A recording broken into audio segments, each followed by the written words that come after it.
Abadalaban Hilma Olihio Ibelelendle Galivuto Olihio Ibelelendle Galivuto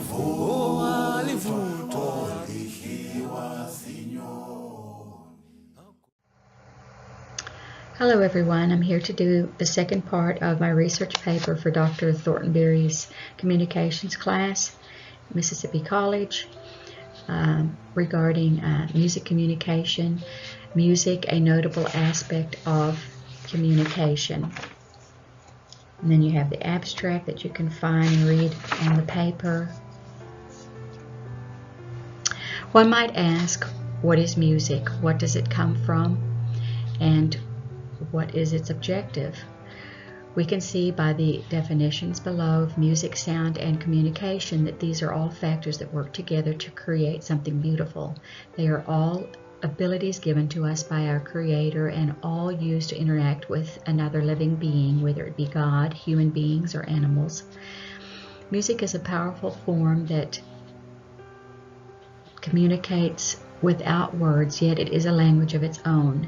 Leo Samama said, quote, "Music is transformed into such a remarkable phenomenon through a combination of faculties, the mathematical qualities of an architect, the abstract thought of the philosopher, and the communicative gifts of an orator," end quote. Then I give the definition of music, the definition of sound, and the definition of communication as shown in Merriam-Webster's dictionary to show how that all of these kind of coincide, work together to make music and to communicate. Music is vibrations that are being transported through time, and at the point at which they arrive at our ears, they are interpreted as sounds. They will be different tones and travel at differing speeds, but put together in a way that is pleasing to the composer of a piece. These in turn form the rhythm, melodies, and harmonies, what then we would traditionally call a song or music. It speaks to us both spiritually and physically. Where did it come from? Leo Samama asks, did music exist before language, or did music emerge out of language? The answer is not really known in research, but what it does conclude is that in all forms it has been linked to communication. No matter your style preference, it is beautiful, ethereal, and captivating. Then in my paper I talk about two types of music, two categories that music can fall into, which would be nonverbal music, messages given, and verbal messages given. The first nonverbal message would be the human voice. There are three features that comprise the human voice: the vocal folds or cords within the larynx, and the articulators and the lungs. We have like an inbuilt sound production studio, and it generates all the sounds that you hear, for either crying, screaming, laughing, grunting, singing, humming. The lungs, they work like a pressure pump. They push that air through into the vocal folds, and then the vocal folds break those down, and it causes vibrations, and that in turn is translated into sound. The larynx also gauges the pitch of what the sound will be like, and the articulators, which are the tongue, the palate, all of this area, your lips, they will articulate and filter those sounds into varying loudness, soft, muffled, or clear noises. And physiologically, there can be different tones, higher or lower, because of the size of your body or the size of your mouth. the size of this sound production studio, which could be, sex could be factored into that, male or female, depending on the size of the body. So the voice is an instrument within itself, and probably the first to be heard by the human ear. The next one that we cover is rhythm, and I give the definition of rhythm from the dictionary. And rhythm, along with the harmonies and melodies, make up a component of music. A lot of times, rhythm is in the DNA, built in, but a lot of times not. I've met a lot of people that don't have rhythm, but it can be taught, which is awesome. A metronome, a drum, clapping of the hands, other body motions, maracas, toe tapping, different things like that. Strumming of a guitar can set the rhythm for a composer of how he wants the speed or how he wants his song to be portrayed. But it's nonverbal. It's just a rhythm, but it is part of music. Instruments are part of music. They don't speak words that are audible or learned language, but they replicate the sound of the human voice. If you have any music experience, if you have a keyboard, for instance, you can play 3 notes and you can create a harmony, which would be equivalent to 3 voices making a melodic sound in tandem. They would be singing together, 3-part harmony. The tenor, the alto, and the soprano. History talks about so many hundreds of kinds of instruments, you can't name them all, but they've all been made out of various materials, luxurious or crude, but they are all trying to imitate natural sounds. And they're called, a lot of these instruments in the very beginning, called primitive or prehistoric. But one could call them innovative ideas, because they are what has led to many of the instruments and pieces that we have now.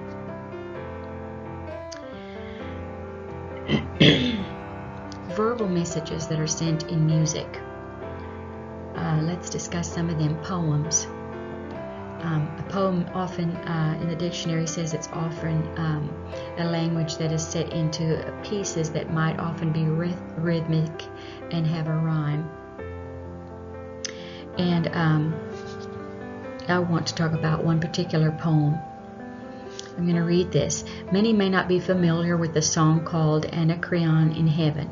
The lyrics were written by Ralph Tomlinson between 1744 and 1778, and in the 1770s the music for it was composed by John Stafford Smith, who was a part of a gentleman's club of amateur musicians in the 18th century.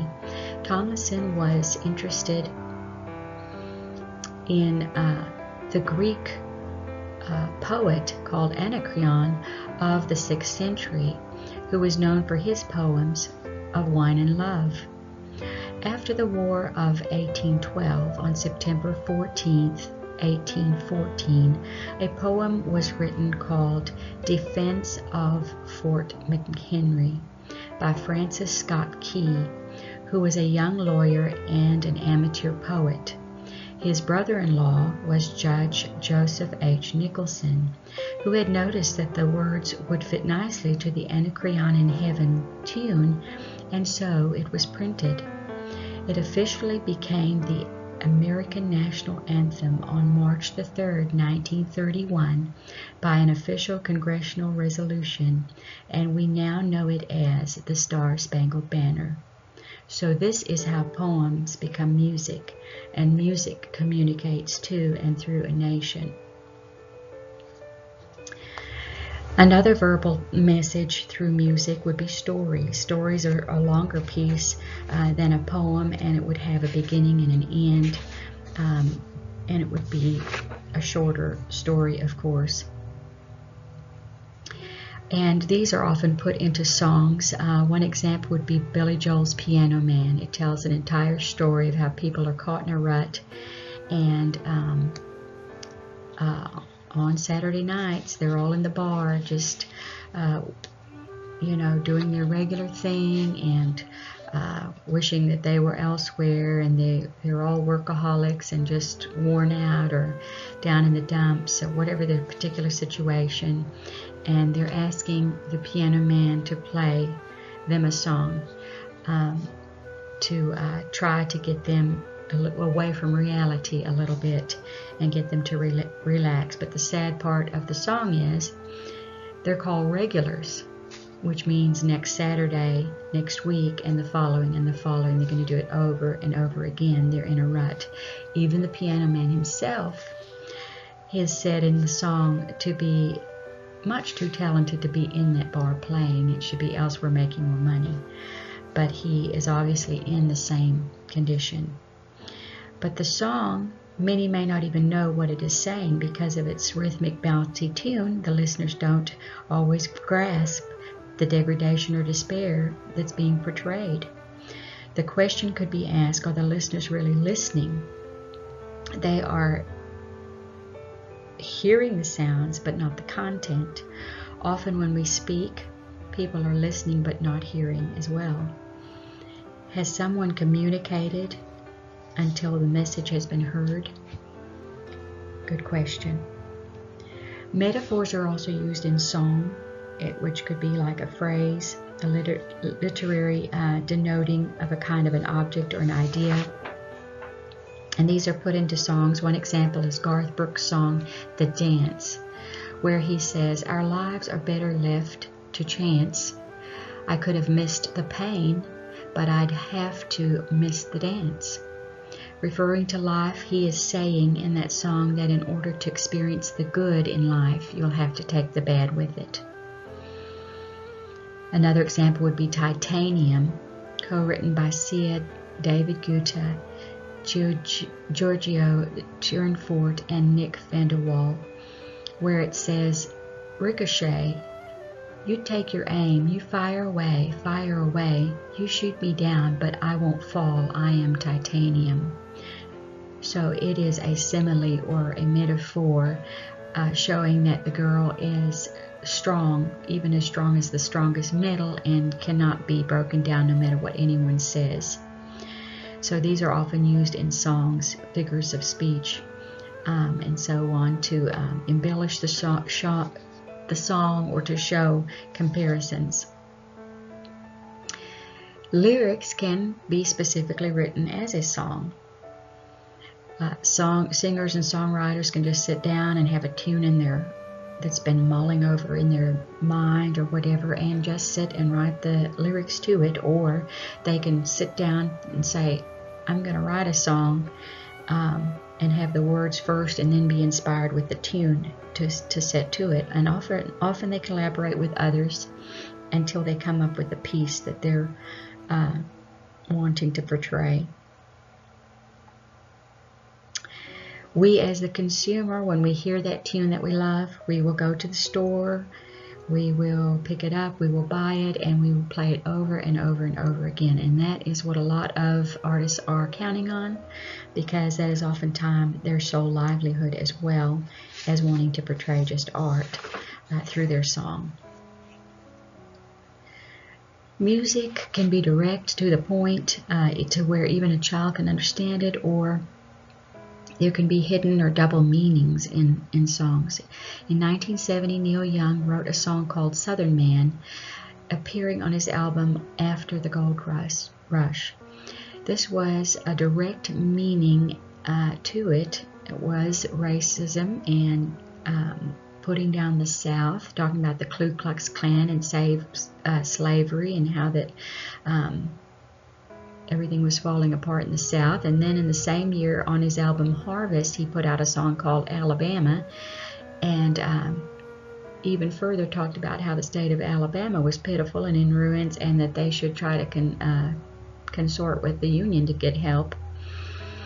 And there was no doubt about his meaning in that song. And in 1974, Van Zandt, lead singer of Lynyrd Skynyrd Band, wrote a response song, they called it, to Young's two offerings, and he called it Sweet Home Alabama. And So some say that Van Zandt was telling Neil, thank you for your opinion, thank you very much, but leave us alone now, we're fine. Van Zandt says that he thought Neil was shooting all of the ducks in order just to kill maybe one or two. He also had mentioned that we're not all rednecks in the South. He was trying to get the point across, but he did not have anything against Neil Young. But then again, in this song, a lot of people have no clue what in the world that Sweet Home Alabama is about, but they love that tune and they'll sing it all day long, and it's catchy. And bottom line is, it's making a lot of money for the Leonard Skinner Band, and I'm sure they're okay with that.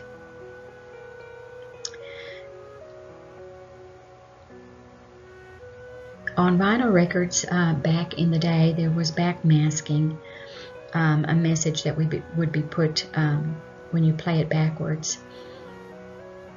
Often this was evil, blasphemous, or disgusting, but sometimes it was just poking fun at the philosophy of even doing the subliminal messages.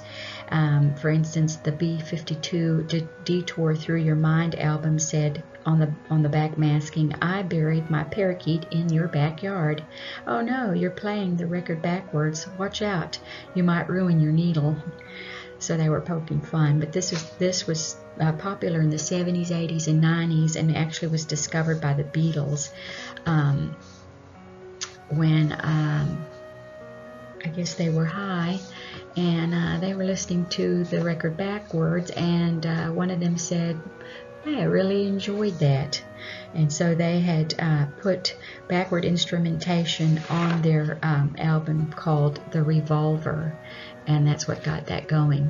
Often the technique would kind of clean up the song that was otherwise profane, satanic, or nasty, whatever. This didn't go over very well back in the day with the religious world. They thought that it was despicable, and they believed it was communicating to the audience subliminally.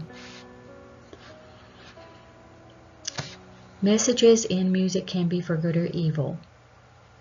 As we've seen in the three songs that I mentioned, there's racial context. There can be political agendas, sexual, obscene messages, rebellious rhetoric, propaganda.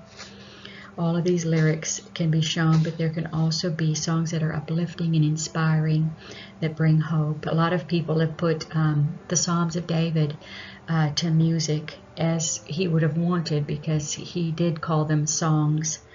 And some songwriters in their own right have, even in our day and age, in the 21st century, have written some beautiful gospel or Christian songs that are bringing hope to the nation today. But then as well, there are secular tunes that can be fun, and two that popped out at me was the Beach Boys, which I never really listened to, but it's called, I know this one called Good Vibrations, because it's catchy, and you've got to get the vibrations in there. And then of course now the other one similar to that in our day would be Pharrell Williams, happy. And the kids like that one. But there are thousands, and yea, even hundreds and thousands, and no telling how many love songs. You can't forget love songs. That it's gotten through people through courtships, breakups, engagements, weddings, marriages, and the big bad one, the Valentine's Day. You can't have Valentine's Day without that love song. Love to Love You Baby by Donna Summer, In Your Eyes by Peter Gabriel, or You Are So Beautiful by Joe Cocker. All of these and hundreds more. And you can often see what the song is going to be about by their title, but that is not always true either. 20th century music genres, of course everyone has their preference. They're going to pick something. There's 6 billion people in the world, and they all have an opinion, and they all have a preference, and it goes for music as well. Oftentimes, though, it is because of upbringing, what they've been exposed to, their environment, socioeconomic status, culture, race, and just plain old human nature. And oftentimes we have that playlist that just brings us comfort, even though we might be tossed a new genre that we think, oh, that's kind of cool, I kind of like that one, and you listen to it maybe every now and then, but you never let go of those particular ones on your favorites. My husband likes the 70s rock and roll, and first thing he'll do when he gets into the car is he'll change that dial from my classical choices and go to 70s rock, but that is what makes us all individuals. I'll let him slide. Styles of music. The artists' personalities, their accents, where they're from, their cultural upbringing, all of this is going to bleed into their style of music, and it makes it unique and gives it flavor. And that is where we come up with a lot of the different styles, and they just continue to evolve. You've got some of the ones in the 20th century: classic, rock and roll, blues, jazz, and country. We'll look at a couple of these. Classical, which is my favorite, all of these just run the gamut of slow to fast to soothing to Bach, which is just severe, and on. Each style has its north and its south pole. But the composers such as George Gershwin and Darius Milhaud began to mix, interestingly enough, jazz into their scores in the 20th century. And John Cage, by the 1950s, introduced to classical music aleatoric music, which was a way of allowing improvisation by the performer, which has become very popular. That yes, the music says this, but I'm going to do my little twist and make it my own. And that began to be more popular in the 1950s. And you can call any kind of music contemporary classical, contemporary rock, contemporary gospel. And all that really is saying is that this is a similar style to what I've just said, but it's got a modern twist. I'm just going to put a little 21st century spin on it, or flavor to it. And a classical, of course, is just the foundation of all the other music to come. Most often was just instrumental in the very beginning. Rock and roll has been a favorite, though within this label also you can have flavors of jazz, blues, southern rock, pop, and heavy metal. In the 1920s, the boogie was also incorporated into the 1950s evolving rock style. Fats Domino, Elvis Presley, and Chuck Berry were some of the first to emerge in this new phenomenon. This music was aimed at the teenagers and often scoffed at by the older generation. It was usually guitars and drums, but now pretty much anything goes in rock and roll. You can even have an orchestra. It then went into progressive rock, and with this came a few more complex lyrics. The length of the composition grew longer, not just your 2 verses in a chorus, or 1 verse and 2 choruses, just so structured, but it had unusual timing, different synchronizations, and a lot of times the instrumentation, each instrument would have their solo piece. This began in the late 20th century, and in the middle 20th century. Some of those are like Pink Floyd, Jimi Hendrix, and The Who. They would play on and on and on. But rock did carry a stigma with it of sex and drugs, and often the older generation did not like it. The critics would say it is inducing moral decay, undermining literacy, and subverting basic social values.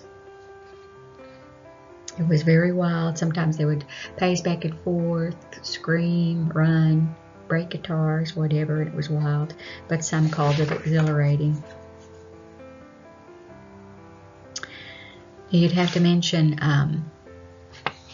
Woodstock if you're talking about rock and roll, and this became the most historical rock and roll event, or music event actually, in the 20th century. This was actually, I'm not going to read all of this, but it was actually planned as a fundraiser type of a thing. There were 4 guys under the age of 27 that had gotten together and wanted to make a rock and roll studio in Woodstock, New York. And they were trying to make money. So they thought, well, we'll put together a festival, maybe 50,000 people, and charge them a fee, and then we'll make our money for our studio. And of course, their first pick was an industrial park. That fell through. They had to get new permits. All of their plans just started to fall through. But then they finally were offered the dairy farm to have their event at in Bethel, New York.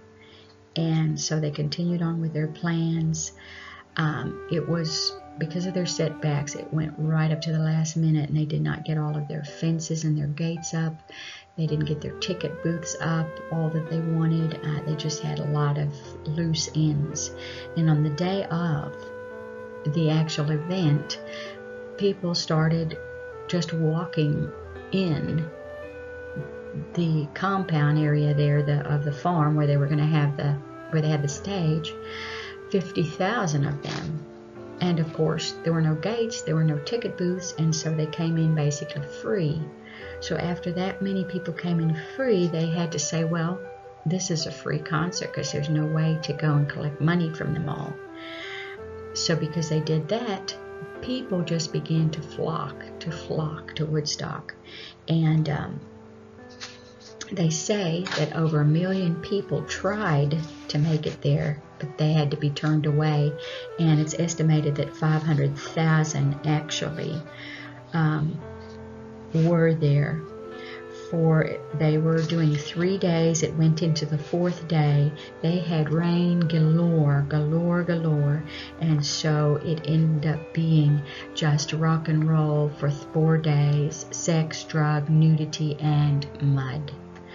So it was quite an historic event. Well, when all of the mud settled, the 4 boys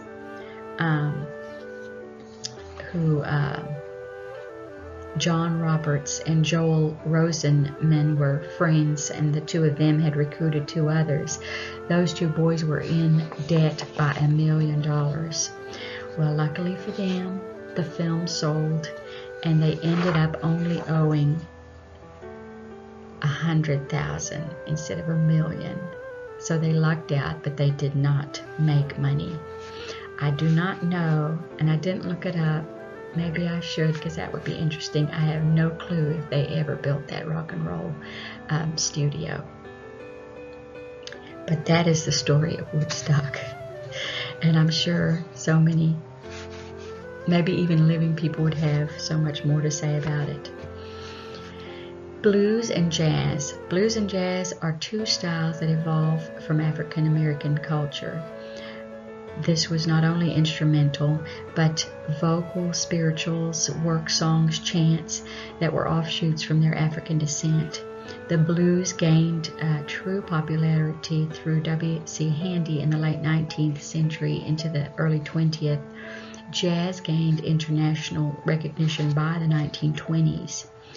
So it has become an enormous influence on every other type of music. They just stick a little bit of jazz in there, and you've got it jazzed up, you've got it pepped up, you've changed it a little, and it's been a big influence. Besides Woodstock, they have festivals all over the country, and one of them being the WSC Handy Festival that they have every year in July in Muscle Shoals, Alabama, which is incidentally only an hour from where I live. I believe there's a museum there too, the W.C. Handy Music Museum. Country music. Now, country has roots in blues, spirituals, traditional folk music. I mean, it's got a lot of different twists as well. And it is primarily, it's been developed in the southern states of the U.S. And it began in the 1920s with Jimmy Rogers and the Carter family. I have not heard either one of those. I was not born in 1920, yay. And the first country music hit was in 1924 by Vernon Delhart, The Wreck of Old 97. Country music can encompass flares of bluegrass, pop, and southern rock as well, but can still be called country. The themes can be anywhere from Lee Greenwood's God Bless the USA to Billy Currington's Good Directions and Turnip Greens. One song's message would be exactly as the title predicts, about God blessing America, and the other is about a fella having his eye on a girl and thinking that it's love at first sight. Has nothing to do with turnip greens. You throw in a beer and a dog and an old tree, and you've got a country song, I believe.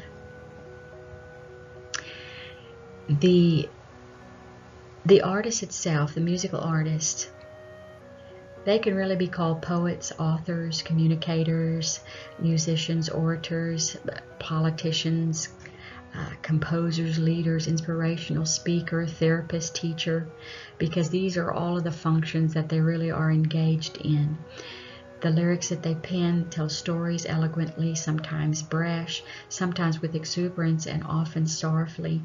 But many artists fall into workaholic category, which often leads to their own demise. Sometimes they live lifestyles that are just detrimental to them, and they just die young or alone. Some of those we've seen in our generation: Michael Jackson, Whitney Houston, Prince, George Michael, Amy Winehouse. This is just in this last decade. Oh, there's scores more. And it's sad that their lives came to such an abrupt end and the talent was lost. But there are two notable singer-songwriter artists that I put in the research paper, and those are Bob Dylan and Frank Sinatra. Bob Dylan, said to be one of the most influential singer-songwriters of the 20th century. He was born Robert Allen Zimmerman, May 24, 1941 in Duluth, Minnesota. He was later, he changed his name to Bob Dylan, D-I-L-L-O-N, because he liked Matt Dillon from the TV show Gunsmoke. And then he later changed it to Dylan, D-Y-L-A-N. He imitated Little Richard on the piano in his high school dances and followed early rock stars Elvis and Jerry Lee Lewis. He later developed his own style and got his start in cafes performing folk and country music. His first hit was in 1961, his first contract, and he wrote about social issues, political issues. He wrote over 350 original songs in his lifetime, and he didn't stop touring until he died in April of this year, 2017, at age 76. He was also a painter and he published 6 books with his paintings in it. He also had some of those paintings on his album covers. That was very interesting. Awards. He was inducted into the Songwriters Hall of Fame. He received Academy Awards, Golden Globe Awards, Grammy Awards, the Nobel Prize for Literature, the Presidential Medal of Freedom. He was a legend, and he continually was reinventing himself and going. One of the quotes from Bob Dylan says, quote, "A hero is someone who understands the responsibility that comes with his freedom," end quote. I thought that was something good to be known by. Frank Sinatra, he was born December 12, 1915 in Hoboken, New Jersey, and he was a son of immigrants from Sicily. His name was Francis Albert Sinatra. He was a big fan of Bing Crosby in the 1930s, and that's what inspired him to become a singer. He did the big band numbers in the 40s and 50s, and he was in dozens of films. His first recording was with band leader Harry James because he had heard him on the radio. He earned nicknames over the years like The Voice, the Sultan of Swoon, because of his smooth baritone crooning. He also had offered great awards. The Grammy Lifetime Achievement Award was given to him, and later the Presidential Medal of Freedom was given to him by Ronald Reagan. They had become friends when he was extensively involved in politics in the 1980s. But he also earned a reputation as womanizer, gambler, swinger, and hard drinker. Not so good to necessarily be known by. But his last curtain call was his concert in Palm Desert Marriott Ballroom in California in 1995. He died in 1998, 3 years later at age 82. He left behind tunes like Strangers in the Night, New York, New York, and I Did It My Way. And he had a successful career of over 50 years. And attributed to, quote, "When I sing, I believe. I am honest," end quote. In conclusion, music continues to evolve and build upon the influences of past songs, poems, songs, and artists' lives. Their music lives on and continues to speak to us in various ways that bring hope, joy, and consolation. A couple can hear a tune and fall in love with it, and then it becomes a personal anthem in their relationship, even if it was born and inspired out of an entirely opposite meaning. But that is of no consequence to them because it has communicated something special to them, and then it becomes our song. So it can be seen that the perceived message of a song becomes the actual message to the listener. It changes lives, it comforts the sorrowful, it serenades lovers, and entertains the masses. Music is a notable aspect of communication. Thank you for listening, and stay tuned for part 3. We'll be talking about how awesome music is in therapy and in learning with the disabled and the elderly, and it's going to be a good one. Thank you. Have a good evening.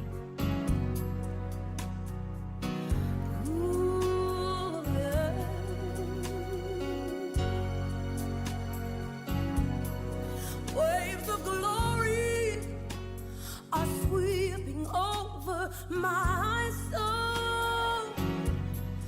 Waves of glory are sweeping over my soul. I can feel you.